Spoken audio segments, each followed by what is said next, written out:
napag-uusapan natin yung panukalang diborsyo. Tandem, ikaw na Gabriela Women's Party. Hello, good evening. Magandang gabi po, Glenn and si Henry. Yan. Ma'am, balita ko po ma'am, balita namin nasa plenaryo na po ma'am. Ito pong inyong matagal lang isinusulong. Itong Absolute Divorce Act. Oo. Ma'am, ano po ba yung nakapaloob dito ma'am? At bakit ba para bagang may maganda bang balita ngayon ma'am so far? Yes, actually, magandang balita talaga ito, no, Glenn at Henry. Kasi ito ang hinihintay, lalong-lalo ng mga kababaihan na hanggang ngayon hindi makalabas-labas no sa mga relasyon na hirap sila dahil sa pang-aabuso. Ganyan, ano? So, ito naman ay isinulong namin noong 14th Congress pa. So, simula pa lang talaga no ng Kongreso, ang Gabriela Women's Party ay talagang ito yung isa sa mga priority bills namin. So, ito ngayon sa kasalukuyan ay nasa plenaryo na. Ibig sabihin, siya ay nag-open na for plenary debate. Ibig sabihin, natapos na yung sponsorship, yung pagpapaliwanag kung bakit kailangan yung diborsyo sa Pilipinas. Opo. So ito na ay nagsimula. And in fact, nagkaroon na ng interpellator as of ngayong gabi, nakaisa na po tayo ng pagpaliwanag kaugnay dito. May ilan pa na naka-line up, tapos where we are expecting na matapos ito sana ngayong ngayong Marso. Kaya talagang maganda-ganda pong balita kung aabot tayo doon, kasi since ang last po natin na ganito na nag-third reading ito, it was passed on third reading, was in 2018. 2018? So, good indicator po na ngayon ay nasa Kongreso ito ngayon at nasa second reading na parang ganon. Kasi nag-open na for second reading, plenary debate. So kapag natapos po yung debate kaugnay dito, magkakaroon na po ng botohan. Ma'am, anuhan natin background na natin bilang ma'am, ikaw napakatagal mo na sa Gabriela, Ito mga gusto nating malaman dito. Hindi naman napakatagal. Pero ma'am, syempre ma'am, napag-aralan mo. Grabe yung napakatagal, Ma'am, anyway, ang angin lang ma'am, alam mo na ang kaso ng maraming kababaihan, itong mga sinasabi nating mga pang-aabuso. Ma'am, alright, mas tumindi ho ba yung mga pinagdadaanan ng mga mag-asawa at nauuwi ho talaga sa sakitan, Lalo na nung pandemic, tandem, dami walang pera niyan. Pinag-aawayan ng salapi. Ma'am, ano ba yung karaniwang ngayon pinagdadaanan ng nakararami nating mag-asawa, ma'am?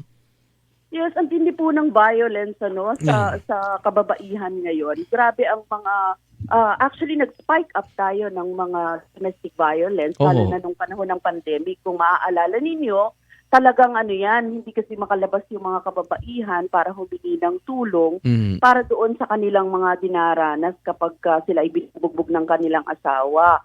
So, actually, tumaas. Tumaas talaga? Tumaas yung bilang. Tapos hanggang ngayon, hindi naman siya mababa. Kahit pa meron tayong tinatawag na Anti-Violence Against Women and Children or Republic Act 9262. So, hindi siya bumaba. So, there's something wrong. Kahit meron kang batas na nagpoprotekta dapat sa mga kababaihan, sa mga ganitong may intimate relationship, tapos nabubugbog pa rin o di kaya nagkakaroon pa rin ng violence within. So, ito pong mga case, meron po mga kaso tayo. Halimbawa, yung bala nasa loob pa ng katawan ng babae. Nako. Tapos takbo siya ng takbo kasi diba, ayaw niyang mabaril pa siya ulit ng kanyang asawa. So nagtatago na lang siya. Grabe. Hindi naman siya makapag-diborsyo dahil ganito yung kanyang wala naman tayong diborsyo. Parang ganyan yung mga cases, So meron mga ganon o di kaya medyo nagkaroon na ng mental health problem because of what happened, yung mga ganyan na mga cases. So marami po talaga na ganon. Pero sinasabi natin na hindi naman applicable din sa iba. Parang yung iba naman, happy marriages, diba? So, we do believe na yung mga happy marriages, they don't need this.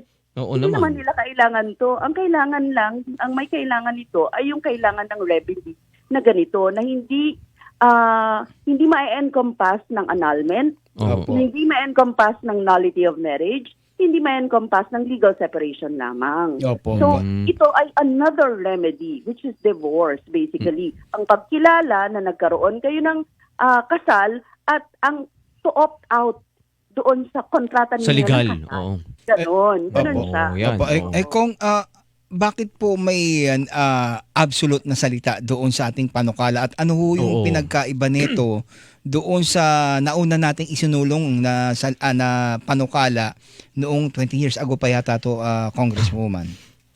Yes, oo. Kasi ngayon, absolute kasi parang naka-context kasi ito sa Filipino culture. Yan. Opo. Diba? Kasi hindi naman ganun kabilis sa atin yung paghiwalay, di ba? So, parang there are kind of stringent measures din dito na nakalagay na hindi ganun kabilis na ikaw ay makapag-asawa muli, Opo. no? Dadaan ka pa rin sa korte, dadaan ka pa rin sa juridical proceedings, yung ganyan. Pero merong summary proceedings na nagpapabilis dito sa Okay. at hindi rin ganun. At hindi siya mahal. Mhm. At Opo. may suporta ng gobyerno kaugnay Yun. yan kasi yung difference naman ng no.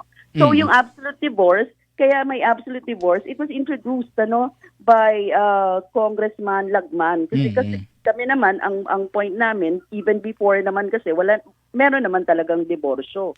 Opo. Pero natanggal yan during the time of parang 1935 constitution. So, ganun yung nangyari. Oo. So, ngayon, yung definitive mode for the dissolution of marriage. Opo. Ma'am, please nga ma'am, difference nga ma'am, pagkakaiba nga po ng divorce at annulment, ma'am, please.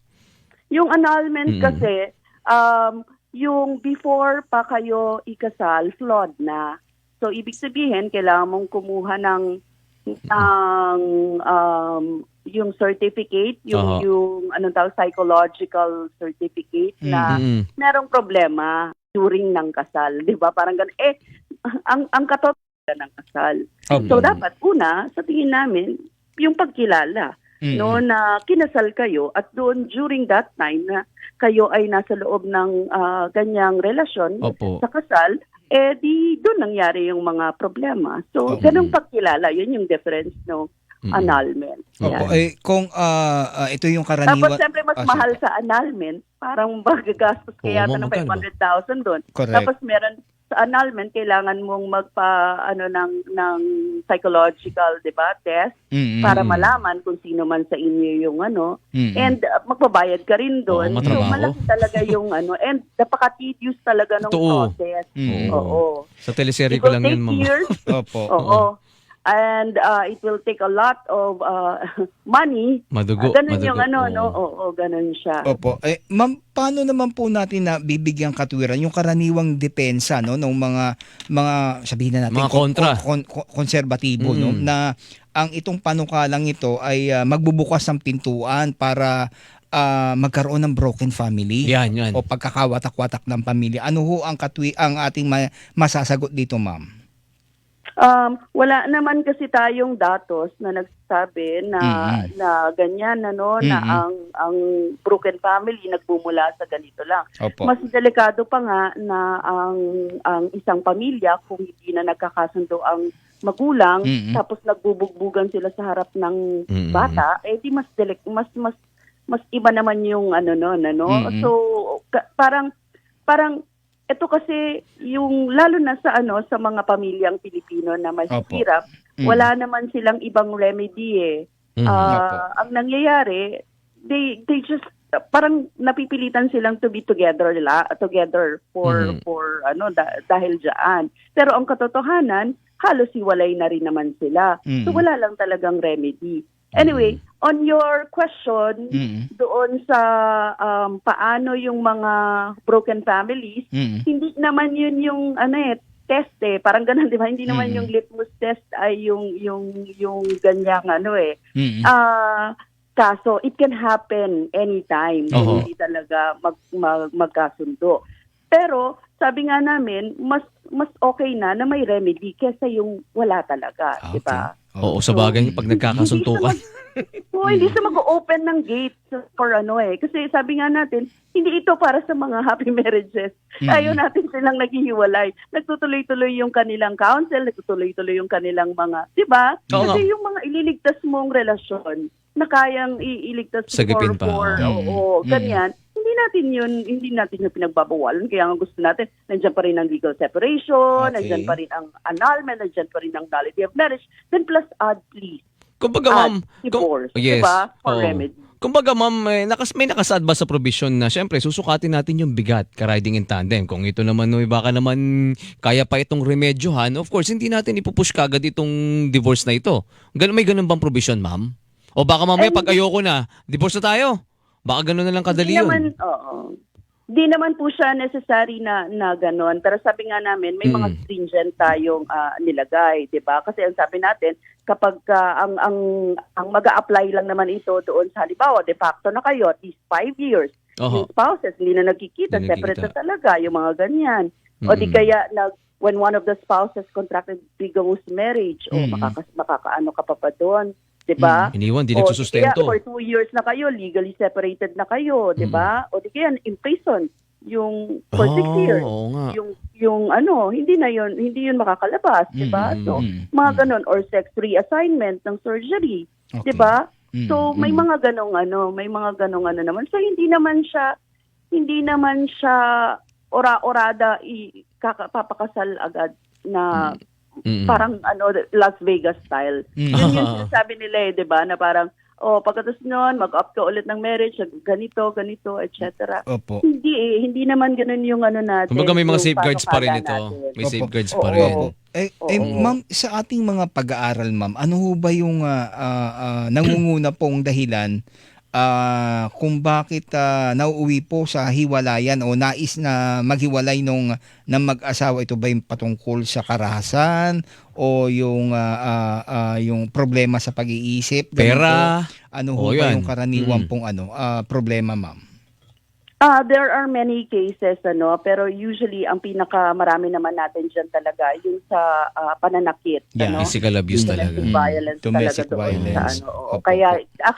Kaya this is good for women. Actually, ang makikinabang talaga dito sa divorce ay women kasi kadalasan sila talaga yung hindi makalabas dun sa ganong mga relasyon. Okay. Second, of course, mga secondary na yung usapin ng nahihirapan, Yan. ganyan, Yan. alcoholism, dahil Opo. walang trabaho, yung mga ganong mga cases. Okay. Ayun. O, yun. Hindi naman siya. And very, very far naman din na ilan din lang yung cases na halimbawa gustong mag-sex ng violence or sakitan Oo nga. doon sa relasyon. Alright. Hindi natin gusto yun kasi 'di ba yung mga bata talagang saksi sila sa mga ganong mas gugustuhin nila. There are children na mas gugustuhin nila ng peace of mind kaysa Oo. yung ganyan. Opo, Oh. ma'am, may nagtatanong lang ng grupo ng mga kalalakihan, ma'am. Patay, Ito ayan po na. ba daw Patay. ay pro-woman na na panukala Divorce po? is applicable also Yeah. for men. Oh, yan, narinig niyo po. Actually, Oo.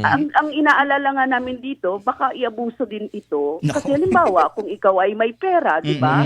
Ikaw ay kaya mong magsabi na, i-divorce na itong kasi ganyan, di ba? Gusto ko Pero ng iba. lahat naman kasi ng batas, prone din sa abuso. Oo nga Parang po. ganyan. Totoo naman. So Totoo we yan. protect, paano din natin poprotektahan yung ating sarili dito. Pero kesa naman wala tayong divorce, na many women will get to benefit dito, mas gugustuhin naman natin yun. Kesa Yeah. naman yung paisa-isa siguro one of the 10% na mayaman sa ating bayan ay gano'n, di ba? Opo. Hindi. Ang gusto natin, ang maraming mga kababaihan ay maligtas, Yeah. maprotektahan. Yeah. Yan, Ma'am Marlene, napakalinaw ng paliwanag mo. Ma'am, babantayan po namin ito. Ma'am, mag-iingat ka lagi. Good night po sa inyo, ma'am. Okay. Thank you, Glenn and Henry. Yeah. Maraming salamat sa inyo. Yan mga kapuso, mga ka-riding in tandem, si Representative Arlene Brosa, siya po ang kinatawan ng Gabriela Women's Party List. Ang balita Hinihilingan, walang pinoprotektahan.